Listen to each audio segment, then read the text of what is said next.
God loved us sa pamamagitan ng kanyang pag-ibig ng Diyos sa atin. Ibinigay niya yung kanyang anak na kaysa isang anak upang magdusa para tayo ay mapatawad sa ating mga kasalanan. Okay? Purihin natin ang Diyos doon. Sa Hebreo 10:12, Christ, however, offered one sacrifice for sins. So minsan lang na ibinuhos ni Kristo ang kanyang dugo para sa ating kasalanan. An offering that is effective forever.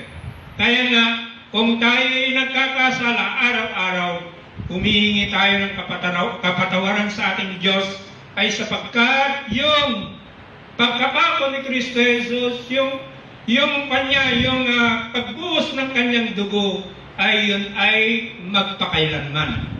So kung tayo man ay nagkakasala sa ating Panginoon Diyos, humihingi tayo ng kapatawaran, tayo ay mapapatawad. Sapagkat ang pagbuhos ng dugo ni Kristo Jesus ay epektibo magpakailanman.